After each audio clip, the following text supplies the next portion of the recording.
नमस्कार, मैं हूं संजय शर्मा। आप देख रहे हैं 4 PM न्यूज नेटवर्क।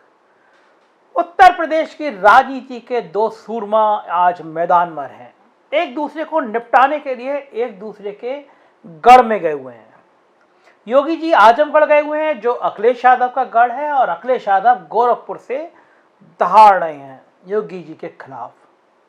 दोनों तरफ सेना तैनात है। पूर्वांचल मच गया है। अमित शाह जी आजमगढ़ में हैं, बताएंगे डिग्री कॉलेज यूनिवर्सिटी के निरे तोहफे देंगे। उधर अखिलेश यादव गोरखपुर से कुशीनगर तक के रास्ते में बताएंगे कि सरकार ने क्या क्या किया। पूर्वांचल बीजेपी की और सपा की राजनीति का सबसे बड़ा गढ़ बनता चला जा रहा है। भारतीय जनता पार्टी को समझ आ गया है कि अगर पूर्वांचल में इतनी मेहनत नहीं करी तो झाड़ू लग जाएगी। हालात पूर्वांचल के दिन पर दिन खराब हो रहे हैं। एबीपी चैनल का सर्वे आया है, उसमें सीटों की इतनी गिरावट दिख गई है बीजेपी के लखनऊ से दिल्ली तक सब नेताओं के होश फाख्ता है। चैनल ने हालांकि बहुत मैनेजमेंट करने की कोशिश की है। जब सरकार रहती है तो चैनल इतना सरकार से बिगाड़ता नहीं है। 0.7% नुकसान दिखाया है बीजेपी को, और सीटें 60-70 सीटें कम हो गई। ऐसा हो नहीं सकता कि 0.7 पे 60-70 सीटें कम हो जाएं। अंदरूनी सूत्र बता रहे हैं कि हालात बहुत खराब हैं, बहुत खतरनाक हैं, कुछ भी होगा। तो जाहिर है परेशानियां हैं, बहुत बड़ी परेशानियां हैं। बीजेपी समझ रही है कि ये पूर्वांचल को अगर मथा नहीं गया, एक एक जिले में नहीं गए, तो परेशानियां पैदा हो जाएंगी।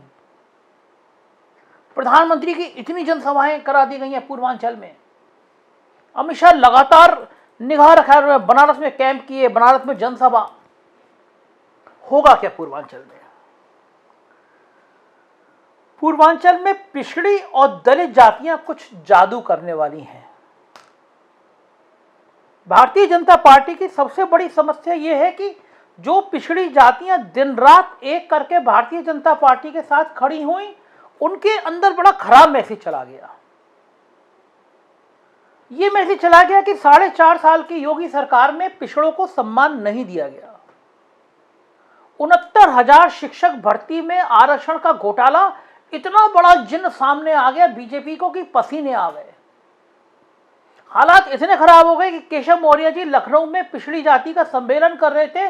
वहां नौजवान खड़े हो गए, बड़ी संख्या में नारे लगाने लगे कि 69,000 शिक्षक भर्ती में आरक्षण घोटाले का में न्याय दो, दोषियों को जेल भेजो। सबसे बड़ी विडंबना इस सरकार की यह है, इस सरकार में कोई सुनता नहीं है। आप मुख्यमंत्री तक पहुंच नहीं सकते। मुख्यमंत्री तक विधायक पहुंच जाए तो मुख्यमंत्री का जो व्यवहार है, वो तमाम विधायकों ने बताया कि वो बहुत खराब व्यवहार रहता है। वो किसी से अच्छे से बात ही नहीं करते हैं। चाय पिलाना तो बहुत दूर की बात है। तो विधायक थोड़े हिच करते हैं कि क्या पता कब बेइज्जती हो जाए। अब कौन कहे कि ये 69,000 शिक्षक भर्ती का घोटाले का जिस तरह से पिछड़ी जातियों में डेंट मार रहा है, उसका नतीजा क्या है, क्या परिणाम होगा? कोई सुनवाई करने को तैयार नहीं है। अफसरों ने कह दिया महाराज जी बहुत बढ़िया है, हम यूपी नंबर 1 है। बहुत प्लानिंग के संग अखबारों वालों को, चैनलों वालों को करोड़ों रुपए दे दिया कि भाई जब तक अधिसूचना जारी नहीं होती तब तक योगी सरकार की तारीफें छापनी है तुम्हें। चैनलों में और अखबारों के विज्ञापन पे सरकार अगर आ रही होती तो ना कभी मायावती सरकार से बाहर जाती, ना कभी अखिलेश यादव जाते, और ना कभी योगी जी के जाने का नंबर आता। ब्यूरोक्रेसी ने एकदम पलटा मार लिया है। मैं कई ब्यूरोक्रेट को ऐसे जानता हूं कि जो एकदम पलटी मार चुके हैं। बता रहे हैं, अखबार वालों को खबरें बता रहे हैं। मतलब पिछले 8 दिनों में मेरे पास 3 बड़े स्कैंडल एक सीनियर आईएएस अफसर ने मुझे दिए हैं। आईएएस अफसर एक दूसरे की कहानियां बता रहे हैं, कहां किसका पैसे का इन्वेस्टमेंट है। मैंने एक ट्वीट किया था, आपने देखा होगा, एक ट्वीट दिल्ली की कंपनी, दिल्ली के एक साहब, एक रैकेट है पूरा, उसमें ब्यूरोक्रेट भी है, एक आईएएस भी है सीनियर, एक आईपीएस भी है सीनियर, एक पूरा ब्यूरोक्रेट है। मतलब पूरा एक गैंग है वो। एक दिन में 10-10 कंपनियां बन गई हैं। ये सारी चीजें ब्यूरोक्रेट लीक कर रहे हैं। तो सरकार के सामने परेशानी है। पूर्वांचल देखे, पिछड़ी जातियां देखे, दलित जातियां देखे, इस तरह के घोटाले सामने आ रहे, इसमें मंथन करे, क्या करे? दिल्ली दरबार समझ गया कि अब पानी सिर से ऊपर हो रहा है, तो योगी जी अब आप संभालो।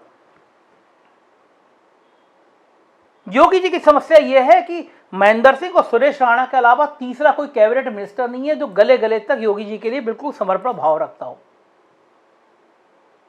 महेंद्र सिंह के सिंचाई में करोड़ों के घोटालों के जिन बाहर आने को बेताब बैठे हुए, मुझसे एक चीफ इंजीनियर लेवल के अफसर ने बताया कि बहुत बड़ा स्कैंडल सिंचाई विभाग में हो गया है। पता नहीं मुझे सच है या नहीं है, लेकिन महेंद्र सिंह पे एक जाति विशेष के अफसरों को तैनात कराने में, सिंचाई विभाग में ठेके मैनेज करने में इस तरह के आरोप लग रहे हैं। और महेंद्र सिंह आज भी ऐसा व्यक्ति जो संघ की पाठशाला में पढ़ के आया है, वो भ्रष्टाचार के खेल में फंसता हुआ नजर आने लगा है। गन्ना मंत्री सुरेश राणा के इलाके के लोग बता रहे हैं कि किस तरह परिवार की संपत्तियां बन गई, कॉलेज यूनिवर्सिटी जाने क्या क्या, कहां कहां देखे मुख्यमंत्री। जो टीम होनी चाहिए मुख्यमंत्री की वो नदारद है, वो पलटी मार रही है। विद्रोह के सेवर इतने हो गए कि बलिया में मुख्यमंत्री का सजातीय प्रभावशाली ठाकुर राम इकबाल सिंह खुलेआम बयान दे दिया कि हमारा साधुमंद मुख्यमंत्री है तब भी वो दारू बिकवा रहा है, और बिहार में देखो वो गृहस्थ है तब भी वो शराबबंदी करा रहा है। क्षत्रिय है, बलिया के जिले का महत्वपूर्ण क्षत्रिय नेता है, बचपन से संघ की विद्यार्थी परिषद की शाखा में तबकर बीजेपी का नेता बना है, अब विद्रोह कर रहा है। पिछड़ी जातियां, दलित जातियां, क्षत्रियों में भी विरोध होगा। पूर्वांचल में ब्राह्मणों में, ठाकुरों में एकदम 36 का आंकड़ा रहता है। मेरा रिपोर्टर बाराबंकी में गया, मैंने वो यूट्यूब पे डाला है, देखिए ऊपर होगा। वो एक चौराहे पे खड़े होकर बात कर रहा था, एक ब्राह्मण देवता जी नाराज हो गए, कहने लगे यार आप क्या जानो। मुख्यमंत्री जी ने गोरखपुर में हरिशंकर तिवारी का घर गिरवा के, उनके छापा पड़वा के सारे ब्राह्मणों को संदेश दे दिया कि सुधर जाओ। अब ये ऐसी बातें हो ना हो, लेकिन जनता के बीच में तो है ना।